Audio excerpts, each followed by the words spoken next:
وہ مجاوری کرتے تھے، یعنی بتوں سے لگ لگ کر کے بیٹھتے تھے، بڑا قریب، بڑے ادب، بڑے احترام سے پھول عود اور لکڑیاں سلگا کر اور آگ وغیرہ جلا کر اور جناب علی خوشبو وغیرہ لگا کر وہاں مجاوری کیا کرتے تھے۔ چنانچہ اللہ رب العزت نے قرآن کریم میں اس کا نقشہ کھینچا ہے حضرت موسیٰ علیہ السلام کی قوم کا، اور فرمایا وَجَاوَزْنَا بِبَنِي إِسْرَائِيلَ الْبَحْرَ فَأَتَوْا عَلَى قَوْمٍ يَعْكِفُونَ عَلَى أَصْنَامٍ لَهُمْ، سورہ اعراف آیت نمبر 138، کہ جب موسیٰ علیہ السلام اپنی قوم کو لے کر دریا میں داخل ہوئے اور اللہ نے سمندر میں ان کے لیے دریا میں راستہ بنا دیا، تو جب اپنی قوم کو لے کر وہ دریا سے باہر نکلے تو وہ لوگ ایک ایسی بستی سے گزرے جس بستی میں لوگ بتوں کے پاس لگے ہوئے بیٹھے تھے، ان کے اعتکاف میں بیٹھے تھے، بتوں کے پاس اعتکاف کرتے تھے۔ ہاں، مجاوری وہی ہے کہ بتوں سے لگ کر کے بیٹھیں، یا قبروں کے اوپر جا کے مراقبے، جس کو کہتے ہیں مراقبے کرتے ہیں، تو وہ لوگ قبروں کے پاس لگے بیٹھے تھے۔ بنی اسرائیل کی قوم نے حضرت موسیٰ علیہ السلام سے مطالبہ کیا کہ اجعل لنا الہا کما لہم آلہہ، اے موسیٰ ہمارے لیے بھی اسی طرح سے بت بنا دو، معبود بنا دو، جیسے یہ لوگ اپنے اپنے معبودوں سے لگے بیٹھے ہیں۔ حضرت موسیٰ علیہ السلام نے کہا ظالموں، ابھی اللہ کا اتنا عظیم معجزہ دیکھ کر کے آ رہے ہو کہ ٹھاٹھے مارتے ہوئے سمندر میں اللہ عز و جل نے تمہارے لیے راستے بنا دیے ہیں، اور باہر نکلتے ہی شیطان نے تمہارے اوپر حملہ کر دیا، اور تم نے یہ کہا ہمارے لیے یہ معبود بناؤ۔ ارے یہ جھوٹے معبود ہیں، تمہارا حقیقی اور سچا معبود اللہ۔ لیکن دیکھو نبیوں کے ساتھ رہتے ہوئے بھی شیطان کتنا دھوکہ دے رہا ہے، اور قریب سے دھوکہ دے رہا ہے۔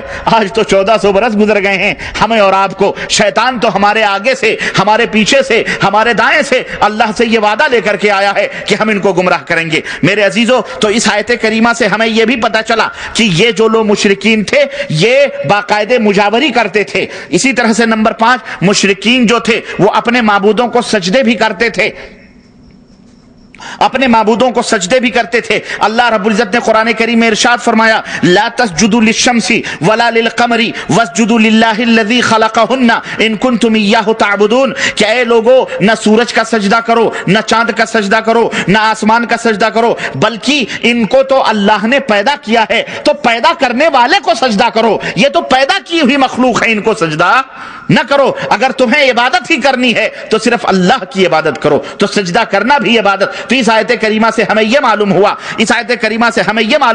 کہ وہ لوگ سورج کو پوجتے تھے، چاند کو بھی پوجتے تھے، اور اس کے بھی سجدے کیا کرتے تھے۔ میرے عزیزو، اب یہ تمام سب اعمال جو کچھ بھی آپ نے سماعت فرمائے ہیں کہ پکارتے تھے ان کو، ان کے نام کے نذر و نیاز بھی چڑھاتے تھے، ان کے نام کے ذبیحے بھی ذبح کرتے تھے، ان کی مجاوری بھی کرتے تھے، یہ تمام سب اعمال اللہ تعالیٰ نے ان کو کیا قرار دیا ہے؟